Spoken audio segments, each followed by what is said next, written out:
Hello everyone, welcome back to Kyra classes. This is my fourth lecture of class 11th, Biology, Chapter 9, Biomolecules. आज की video का topic है concept of metabolism. So video start करने से पहले अगर आपने अभी तक मेरे चैनल को सब्सक्राइब नहीं किया है तो प्लीज सब्सक्राइब करें कायरा क्लासेस को, जिससे आप मेरी कोई भी वीडियो मिस ना कर पाएं. Thank you.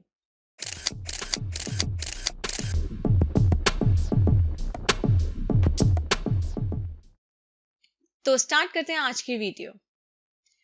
Dynamic state of body constituents या फिर मैं कह सकती हूँ कंसेप्ट ऑफ मेटाबॉलिज्म. मेटाबॉलिज्म क्या होता है? जो भी केमिकल रिएक्शंस होते हैं, जितने भी केमिकल रिएक्शंस हमारे लिविंग बॉडी में या सेल्स में होते हैं, चाहे वो कैटाबॉलिक हो चाहे वो एनाबॉलिक हो, उन्हें हम कहते हैं मेटाबॉलिक रिएक्शंस या सिंपल हम कह सकते हैं metabolism. Living organisms, be it a simple bacterial cell, protozoan, a plant or animal cell, contain thousands of organic compounds. अब जो लिविंग ऑर्गेनिजम्स हैं, चाहे वो एक सिंपल बैक्टीरिया हो, एक सिंपल बैक्टीरियल सेल हो या एक प्रोटोजोन हो या एक प्लांट हो या एक एनिमल हो, उनमें thousands of organic compounds present होते हैं. अब ये जो कंपाउंड्स हैं या फिर आप इन्हें बायोमॉलिक्यूल्स कह सकते हो, वो कुछ सर्टेन कॉन्सेंट्रेशंस में प्रेजेंट होते हैं. This means that they are constantly being changed into some other biomolecules and also made from some other biomolecules. अब इसका क्या मतलब है? इसका ये मतलब है कि constantly change होते रहते हैं कुछ और biomolecules में, और ऐसा भी होता है कि कुछ और दूसरे biomolecules से बन रहे हों. This breaking and making is through chemical reactions constantly occurring in living organisms. तो basically अब कहीं पे बायोमोलिक्यूल्स जो हैं वो डिग्रेड हो गया, ब्रेक होके दूसरे बायोमोलिक्यूल्स बना रहे हैं, कहीं पे ये बन रहे हैं. तो basically this is breaking and making. तो ये केमिकल रिएक्शंस के थ्रू जो ब्रेकिंग और मेकिंग होती है वो लिविंग ऑर्गेनिजम्स में कॉन्स्टेंटली होती रहती है. तो टुगेदर इन सारी केमिकल रिएक्शंस को क्या कहा जाता है? मेटाबॉलिज्म. अब फर्दर ये मेटाबॉलिज्म डिवाइडेड होता है कैटाबॉलिज्म, एनाबॉलिज्म में. तो जितने भी chemical reactions living tissue, living body, cell में हो रहे हैं, उन्हें हम कहते हैं मेटाबॉलिक रिएक्शंस या simple metabolism. Each of the metabolic reactions results in the transformation of biomolecules. A few examples for such metabolic transformations are removal of CO2 from amino acids, making an amino acid into an amine, removal of amino group in a nucleotide base, hydrolysis of a glycosidic bond in a disaccharide, etc. तो जो basically हर metabolic reaction जो होता है वो एक तरह से basically वो रिजल्ट होता है. किसमें रिजल्ट करता है? वो बेसिकली किसी भी बायोमॉलिक्यूल को ट्रांसफॉर्म करने में, उसे चेंज करने में एक तरह से रिजल्ट देता है. कुछ एग्जाम्पल्स है मेटाबॉलिक ट्रांसफॉर्मेशंस के. जैसे अगर अमीनो एसिड से CO2 को रिमूव किया जाए तो जो अमीनो एसिड है वो क्या बन जाएगा? अमाइन. तो बेसिकली वो कन्वर्ट हो जाएगा अमाइन में. अगर हम अमीनो ग्रुप को न्यूक्लियोटाइड बेस से रिमूव कर दें या फिर हम ग्लाइकोसिडिक बॉन्ड का, कोई डाइसैकेराइड है उसमें जो ग्लाइकोसिडिक बॉन्ड है उसको हम हाइड्रोलाइज कर लें, तो उससे क्या होगा? ट्रांसफॉर्मेशन होगा. तो इन ट्रांसफॉर्मेशंस को हम कहते हैं metabolic transformations. Majority of these metabolic reactions do not occur in isolation but are always linked to some other reactions. अब ज्यादातर जो metabolic reactions होते हैं ये isolation में नहीं होते हैं, ये और दूसरे reactions के साथ भी linked होते हैं. दूसरे शब्दों में कहा जाए तो मेटाबोलाइट्स जो होते हैं वो एक दूसरे में कन्वर्ट होते हैं एक सीरीज में. बेसिकली वो सीरीज होती है लिंक्ड रिएक्शंस की. ओके तो बेसिकली मेटाबोलाइट जो है वो एक दूसरे में कन्वर्टेड होते रहते हैं एक सीरीज में लिंक्ड रिएक्शंस की, जिन्हें हम कहते हैं मेटाबॉलिक पाथवेज. अब ये जो मेटाबॉलिक पाथवेज है ये एकदम बिल्कुल ऐसे जैसे ऑटोमोबाइल ट्रैफिक होता है सिटी में, आप बिल्कुल उसकी तरह समझ सकते हो. और ये जो पाथवेज है ये या तो लीनियर हो सकते हैं, सर्कुलर हो सकते हैं. These pathways crisscross each other, that is there are traffic junctions. अभी जो pathways है metabolic pathways ये एक दूसरे को criss cross कर सकते हैं, जैसे कि traffic junctions होते हैं. Flow of metabolites through metabolic pathway has a definite rate and direction like automobile traffic. तो जो फ्लो है मेटाबोलाइट्स का, प्राइमरी सेकेंडरी जो भी मेटाबोलाइट है उनका जो फ्लो है मेटाबॉलिक पाथवे के थ्रू, उसका एक फिक्स रेट और डायरेक्शन होता है. जैसे कि कोई ऑटोमोबाइल ट्रैफिक का होता है एक डायरेक्शन, एक रेट, उस हिसाब से जो मेटाबॉलिक पाथवे है उसमें जो फ्लो ऑफ मेटाबोलाइट्स होते हैं उनका भी एक फिक्स रेट और फिक्स डायरेक्शन होता है. इस मेटाबोलाइट फ्लो को हम कहते हैं dynamic state of body constituents. This interlinked metabolic traffic is very smooth and without a single reported mishap for healthy conditions. Another feature of these metabolic reactions is that every chemical reaction is a catalyzed reaction. तो basically जो interlinked metabolic traffic है, okay, तो जैसे मैंने आपको बताया था एक pathway, एक metabolic pathway की बात करें, ठीक है, तो आपस में इंटरलिंक्ड हैं, तो ये बहुत काफी स्मूथ होता है और कोई भी प्रॉब्लम इसमें नहीं होती है. ओके एक और फीचर की बात करें इन मेटाबॉलिक रिएक्शंस की कि जो हर chemical basically every chemical reaction is a catalysed reaction. हर केमिकल रिएक्शन जो होता है वो कैटालाइज्ड रिएक्शन होता है. दैट मीन्स उसमें एंजाइम्स या कैटलिस्ट इन्वॉल्व होता है. There is no uncatalysed metabolic conversion in living systems. अगर मैं लिविंग सिस्टम्स की बात करूं, ओके, लिविंग सेल की बात करूं, टिश्यू की बात करूं, तो उसमें कोई भी ऐसा मेटाबॉलिक कन्वर्जन नहीं होता जो कि अनकैटलाइज्ड हो. तो अनकैटलाइज्ड मेटाबॉलिक कन्वर्जन जो है वो लिविंग सिस्टम्स में नहीं होता है. Even CO2 dissolving in water, a physical process, is a catalyzed reaction in living systems. Even CO2 को water में dissolve करते हैं, वो भी एक physical process है, लेकिन वो भी अगर मैं living system में बात करूं तो वो एक catalyzed reaction है. That means कि उसमें catalyst involve है. The catalyst which hasten the rate of a given metabolic conversations are also proteins. अब जो catalyst हैं जो basically rate को increase कर सकते हैं, okay, जो सबस्ट्रेट्स जो प्रोडक्ट में चेंज हो रहे हैं, तो बेसिकली उस केमिकल रिएक्शन का अगर मुझे इंक्रीज करनी है, उसकी स्पीड बढ़ानी है, मुझे जल्दी जल्दी प्रोडक्ट चाहिए, तो जो हम कैटलिस्ट यूज करते हैं, तो बेसिकली कैटलिस्ट जो है वो प्रोटीन्स भी हो सकते हैं. और इन बेसिकली ये जो प्रोटीन्स होते हैं जिनके पास कैटालिटिक पावर होती है उन्हें हम कहते हैं एंजाइम्स. नेक्स्ट है हमारा metabolic basis for living. Metabolic pathways can lead to a more complex structure from a simpler structure. तो बेसिकली मेटाबॉलिक पाथवेज से क्या हो सकता है, और कॉम्प्लेक्स स्ट्रक्चर मिल रहा है हमें. सिंपलर स्ट्रक्चर से हमें कॉम्प्लेक्स स्ट्रक्चर मिल रहा है. एग्जाम्पल के तौर पे एसिटिक एसिड जब कोलेस्ट्रॉल बन जाता है, या फिर ऐसा भी हो सकता है कि हमें कॉम्प्लेक्स स्ट्रक्चर से सिंपल स्ट्रक्चर मिल रहा हो. फॉर एग्जाम्पल ग्लूकोज जब लैक्टिक एसिड बन जाता है हमारे स्केलेटल मसल में. The former cases are called biosynthetic pathways और anabolic pathways. तो anabolic या anabolism मतलब क्या होता है, जब सिंपलर स्ट्रक्चर से कॉम्प्लेक्स स्ट्रक्चर फॉर्म होता है, या छोटे मॉलिक्यूल से जब कोई बड़ा मॉलिक्यूल फॉर्म होता है, तो उसे हम कहते हैं anabolic pathways या biosynthetic pathways. The latter constitute degradation and hence are called catabolic pathways.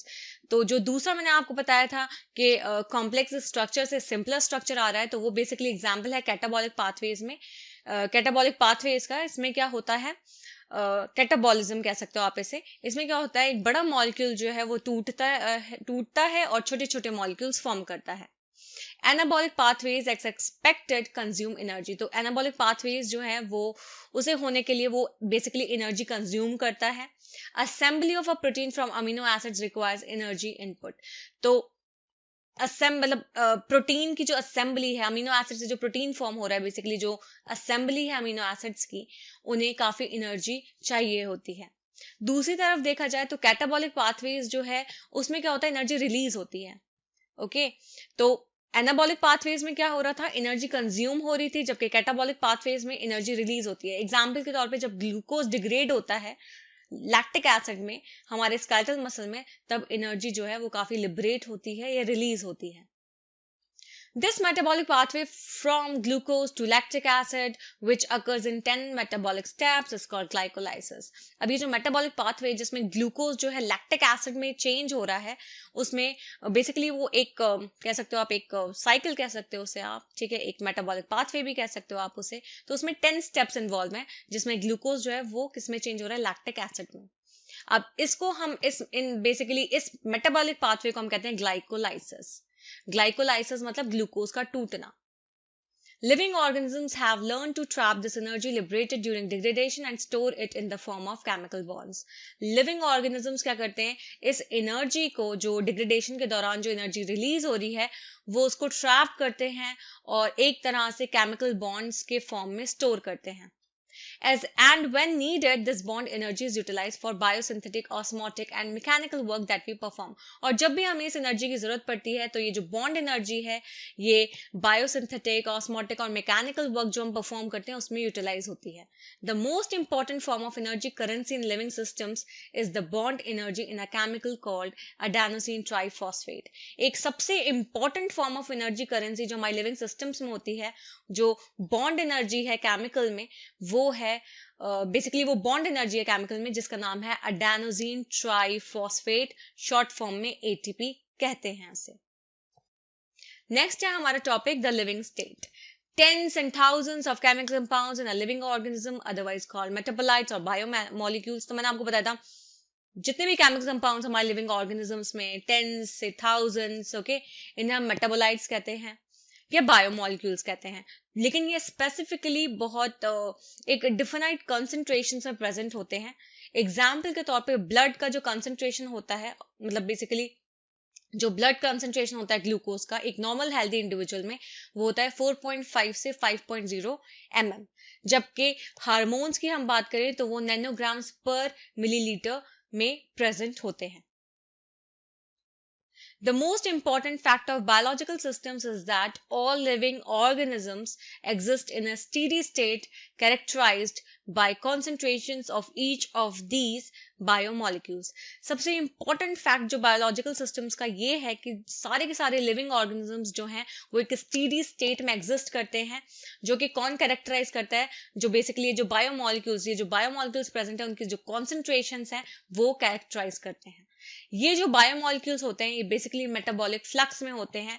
कोई भी केमिकल या फिजिकल प्रोसेस जो है वो मूव करता है spontaneously to equilibrium. The steady state is a non equilibrium state. जो स्टीडी स्टेट है वो नॉन इक्विलिब्रियम स्टेट होता है, क्योंकि आपने फिजिक्स में देखा होगा कि जो सिस्टम्स इक्विलिब्रियम पे होते हैं वो वर्क परफॉर्म नहीं करते हैं, जबकि हम जो लिविंग ऑर्गेनिजम्स हैं वो कॉन्टिन्यूसली वर्क करते हैं, तो हम इक्विलिब्रियम को रीच नहीं कर सकते हैं. We can not afford to reach equilibrium. Next है हमारा enzymes. Almost all enzymes are proteins. जितने भी एंजाइम्स होते हैं वो ज्यादातर प्रोटीन्स होते हैं. कुछ न्यूक्लिक एसिड्स भी होते हैं जो एंजाइम्स की तरह बिहेव करते हैं, जिसे हम कहते हैं ribozymes. An enzyme like any protein, जैसे कोई भी प्रोटीन होता है उस तरह से एंजाइम होता है. उसका प्राइमरी स्ट्रक्चर होता है, और बेसिकली प्राइमरी स्ट्रक्चर क्या है, जो अमीनो एसिड की सीक्वेंस है उस प्रोटीन में, उसे हम कहते हैं उसका primary structure. And enzyme like any protein has the secondary and tertiary structure. अब एंजाइम जैसे प्रोटीन में सेकेंडरी स्ट्रक्चर, टर्शियरी स्ट्रक्चर पाया जाता है, वैसे ही एंजाइम में पाया जाता है. जब हम टर्शियरी स्ट्रक्चर को देखते हैं तो हम ये देखते हैं जो बैकबोन होता है प्रोटीन चेन का जो बैकबोन है वो अपने ऊपर फोल्ड्स फॉर्म करता है. इस तरह से जो चेन है वो क्रिस क्रॉस करती है एक दूसरे को, और उसकी वजह से क्रैक्स या पॉकेट्स जो हैं वो फॉर्म होती हैं.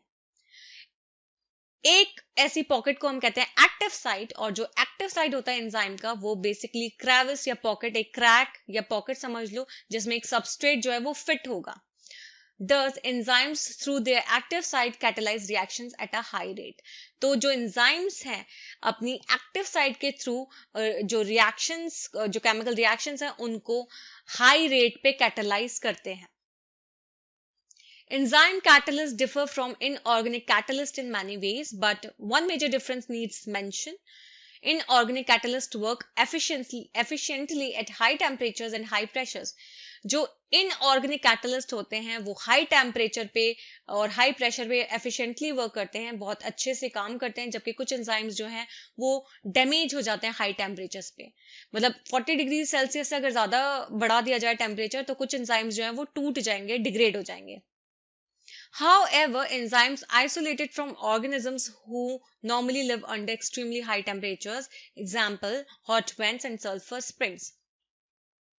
ऐसा भी होता है कि कुछ एंजाइम्स जो हैं वो ऑर्गेनिज्म से आइसोलेट किए जाते हैं जो कि एक्सट्रीमली हाई टेम्परेचर्स के अंदर रहते हैं, जैसे एग्जांपल हॉट वेंट्स और sulphur springs are stable and retain their catalytic power even at high temperatures. तो बेसिकली अब ये जो एंजाइम्स हैं जिन ऑर्गेनिज्म से आइसोलेट किया गया है जो कि एक्सट्रीमली हाई टेम्परेचर में रहते हैं, वो स्टेबल और अपनी कैटालिटिक पावर को रिटेन करके रखते हैं अगर हम उन्हें हाई टेम्परेचर पे प्रोवाइड करें, तब भी वो स्टेबल होते हैं और अपना कैटालिटिक पावर को रिटेन करते हैं. बेसिकली टेम्परेचर की रेंज होती है 80 डिग्री टू 90 डिग्री सेल्सियस। ये जो थर्मल स्टेबिलिटी है, अपने आप को थर्मल मतलब वही टेम्परेचर बढ़ाने पे भी वो अपने आप को स्टेबल रख रहे हैं, अपना कैटालिटिक पावर को कायम रख रहे हैं। तो एक इम्पॉर्टेंट क्वालिटी है इन एंजाइम्स की, जो जिन्हें हम आइसोलेट करते हैं थर्मोफिलिक ऑर्गेनिज्म से। थर्मोफिलिक ऑर्गेनिजम्स मतलब वही हो गए ऑर्गेनिजम्स जो कि बेसिकली एक्सट्रीमली हाई टेम्परेचर्स में रहते हैं। आज की वीडियो में बस इतना ही। आई होप आपको वीडियो समझ में आई हो। नेक्स्ट वीडियो में हम पढ़ेंगे chemical reactions. Thank you for watching and please subscribe my channel for more videos. Thank you.